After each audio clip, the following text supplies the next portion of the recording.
जय हिंद दोस्तों, स्वागत है आपका हमारे यूट्यूब से बीएन सिंह क्लासेस में।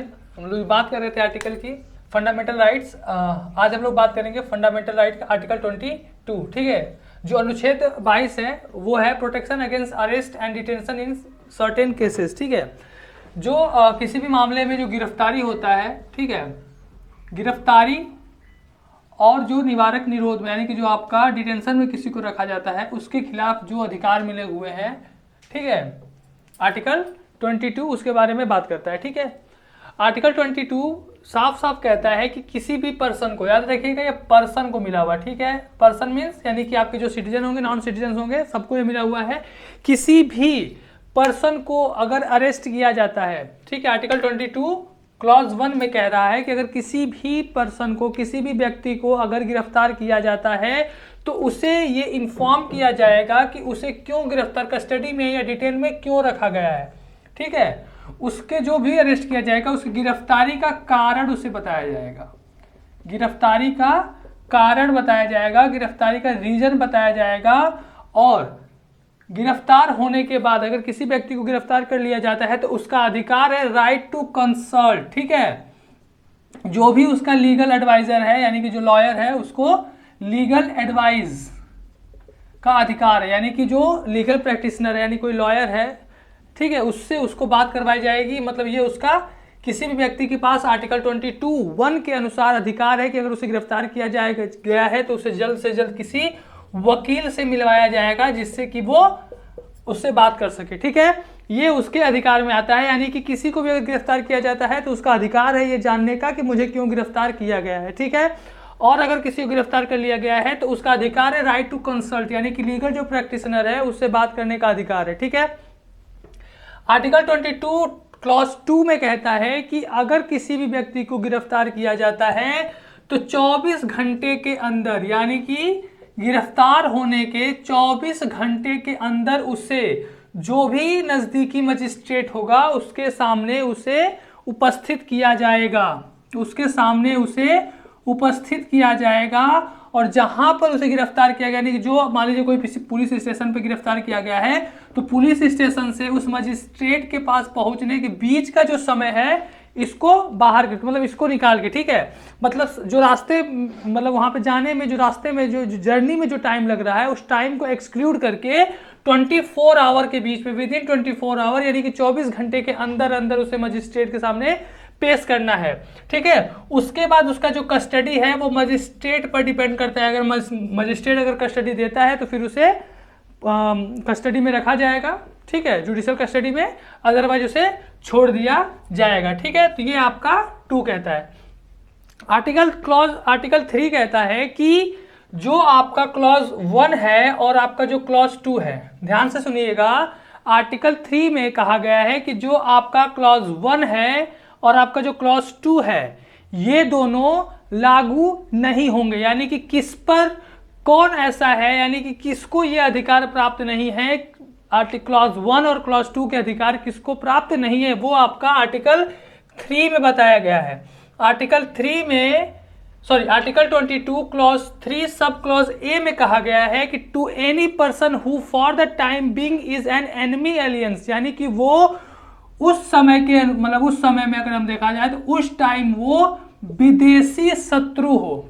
ठीक है, एलियन, एनिमी एलियन, अगर विदेशी शत्रु हो तो उसे ये दोनों अधिकार आर्टिकल 22(1) आर्टिकल 22 में जो अधिकार दिए गए हैं उसको प्राप्त नहीं होगा। दूसरा, सब क्लॉज बी में कहा गया है कि अगर किसी व्यक्ति को अगर प्रिवेंटिव डिटेंशन एक्ट के अकॉर्डिंग अगर गिरफ्तार किया गया है, प्रिवेंटिव डिटेंशन एक्ट के आधार पे अगर गिरफ्तार किया गया है तो उसको भी ये दोनों अधिकार प्राप्त नहीं है, यानी कि 24 घंटे के अंदर मजिस्ट्रेट के पास उपस्थित करना और उसको राइट टू कंसल्ट, ये जो अधिकार हैं उसे प्राप्त नहीं है। लेकिन ये बताया जाएगा कि आपको प्रिवेंटिव डिटेंशन में रखा गया है, क्यों रखा गया है, ये उसका जानना अधिकार है। ठीक है, तो याद रखिएगा article 22 clause 3 sub clause A B में बताया गया है कि किसको ये दोनों अधिकार प्राप्त नहीं है। ठीक है, अब देखिए कि मान लीजिए अगर किसी को प्रिवेंटिव डिटेंशन में रखा गया है तो प्रिवेंटिव डिटेंशन में मैक्सिमम टाइम लिमिट है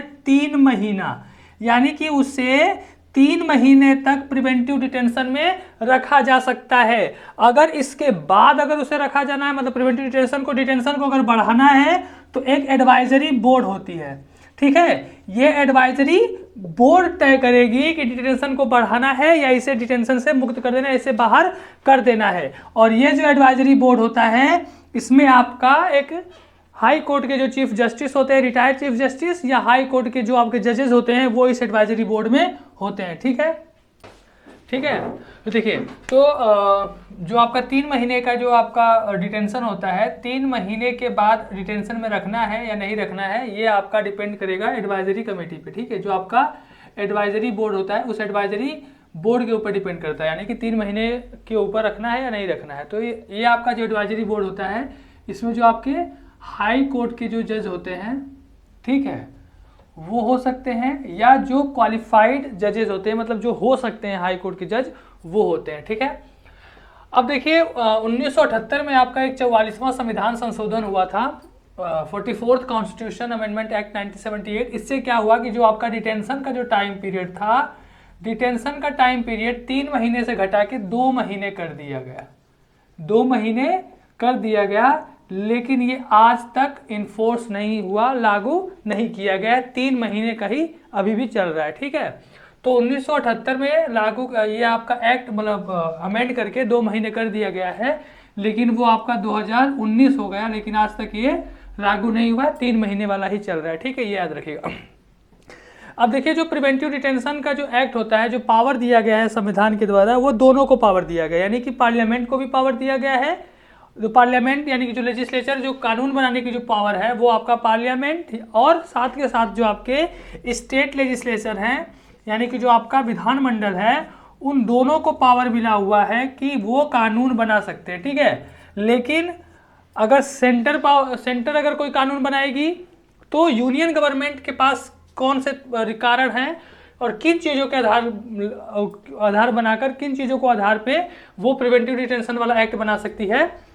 और पार्लियामेंट के साथ साथ जो आपका स्टेट लेजिस्लेचर है, यानी कि जो विधान मंडल है, जो स्टेट गवर्नमेंट है, वो कैसे बना सकती है।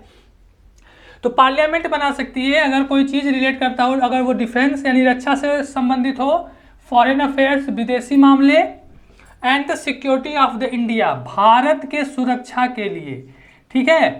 तो देश के सुरक्षा को मद्देनजर, देश को सुरक्षा को ध्यान में रख के, डिफेंस यानी रक्षा को ध्यान में रखते हुए, और फॉरेन अफेयर्स, इन तीनों मामले को ध्यान में रखते हुए, तीनों मामले से अगर कोई भी चीज कनेक्ट करता हो, तो प्रिवेंटिव डिटेंशन एक्ट पार्लियामेंट पास कर सकती है, बना सकती है। फॉर एग्जांपल आज के समय में है यूएपीए,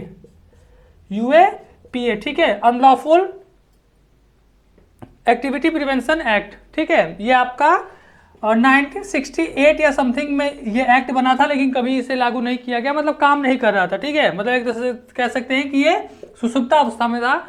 बहुत सारे आपके एक्ट बने, जैसे आपका मेंटेनेंस मीसा आपका हुआ, सबसे पहले 1950 में आपका बना था, 1950 में प्रिवेंटिव डिटेंशन एक्ट 1950। और प्रिवेंटिव डिटेंशन पे जो हमारी संविधान सभा थी, उसमें बहुत सारा डिस्कशन हुआ, क्योंकि बहुत लोग नहीं चाहते थे कि भारत हम इसी चीज़ से लड़ के आज आज़ाद हुए हैं, क्योंकि प्रिवेंटिव डिटेंशन अंग्रेजों ने ही हमको दिया था। इतिहास अगर हम देखें तो जो हमारे मतलब जो ब्रिटिशर्स थे, उन्होंने प्रिवेंटिव डिटेंशन इंडिया में इंट्रोड्यूस किया था और लगाया हुआ था, ठीक है। जिससे कि तो जो संविधान सभा थी, कॉन्स्टिट्यूएंट असेंबली में इस बात पे डिस्कशन था कि प्रिवेंटिव डिटेंशन अपने आज़ाद देश में अपने ही लोगों को प्रिवेंटिव डिटेंशन क्यों दे, ठीक है। लेकिन अनफॉर्चुनेटली अगर देखा जाए तो भारत में प्रिवेंटिव डिटेंशन 1950 से ही है, ठीक है। इसके अलावा अगर हम देखें तो जितने आपके लोकतांत्रिक देश मिलेंगे पूरे वर्ल्ड में, कहीं भी प्रिवेंटिव डिटेंशन का कानून नहीं है। यूएसए में तो ये एग्जिस्ट ही नहीं करता, यूएसए में तो मतलब वहाँ पे कह सकते हैं कि ये है ही नहीं। और आपका जो यूके है, यूनाइटेड किंगडम, यहाँ पे जब आपका फर्स्ट वर्ल्ड वार हुआ था और सेकेंड वर्ल्ड वार के समय, 2 वर्ल्ड वार हुए थे, उस दोनों के समय प्रिवेंटिव डिटेंशन एक्ट वहाँ पे लागू था। अदरवाइज यूके में कभी भी प्रिवेंटिव डिटेंशन एक्ट लागू नहीं हुआ है, ठीक है। और तो आपका जो पार्लियामेंट है, वो डिफेंस, फॉरेन अफेयर्स और सिक्योरिटी ऑफ इंडिया के मामले को लेकर अगर इनका मतलब कह सकते हैं कि इस आधार पर प्रिवेंटिव डिटेंशन एक्ट बना सकता है। दूसरा है आपका both parliament and state legislature, यानी कि आपका जो विधानमंडल है और पार्लियामेंट है दोनों कानून बना सकते हैं। किस चीज को मद्देनजर रख के? सिक्योरिटी ऑफ स्टेट, यानी कि राज्य के सुरक्षा के लिए, maintenance of supplies and services, आपके जो सप्लाईज जो चीजें जो होती है, जो एसेंशियल कमोडिटीज होती हैं, ठीक है, जो आपके अनिवार्य चीजें हैं, जैसे मान लीजिए दूध हो गया, ठीक है, अनाज हो गया, मक्खन हो गया, ब्रेड हो गया, जो आपके इसेंशियल कमोडिटीज हो गए, फॉर एग्जांपल आपके दवाइयाँ हो गई, मेडिसिन्स हो गए, ठीक है, जैसे अभी आपका कोरोना काल में सबसे स्थिति खराब हो गई थी, जब आपका ऑक्सीजन की प्रॉब्लम चल रही थी, तो वो आपका ऑक्सीजन भी एक तरह से एसेंशियल में आ जाएगा।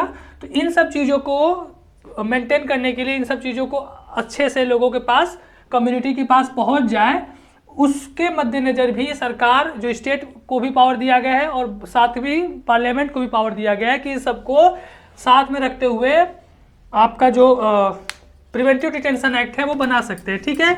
और एक बहुत ही मतलब आप सुने होंगे कभी भी, एक प्रिवेंटिव डिटेंशन एक्ट है जो आपका बहुत ज़्यादा यूज किया जाता है दोनों गवर्नमेंट के साथ, वो है आपका NSA, ठीक है, नेशनल सिक्योरिटी एक्ट, ठीक है, इसको हिंदी में शॉर्टकट में रासुका भी बोलते हैं, राष्ट्रीय सुरक्षा कानून, ठीक है। बहुत ज़्यादा मतलब इसका यूज होता है। अभी रिसेंटली यूपी TET का जो एग्ज़ाम हुआ था, इसका पेपर लीक हुआ है, तो अभी हमारे जो मुख्यमंत्री हैं माननीय योगी जी, उन्होंने कहा है कि जितने भी कल्पित पकड़े जाएंगे सब पे NSA रासुका लगेगा, ठीक है। तो बहुत मतलब कह सकते हैं कि बहुत ज़्यादा इजीली इसे यूज़ किया जाता है, कहीं भी कुछ भी होगा तुरंत उसके ऊपर राष्ट्रीय कानून NSA लगा दिया जाता है, ठीक है। तो ये आपका जो प्रिवेंटिव डिटेंशन एक्ट, यानी कि जो गिरफ्तारी से जो आपको बचाने का जो कानून है, आर्टिकल 22 में आपके अधिकार जो हैं, और कौन कौन से प्रिवेंटिव डिटेंशन एक्ट हैं, ये सब हम अगले वीडियो में बात करेंगे। थैंक यू, जय हिंद।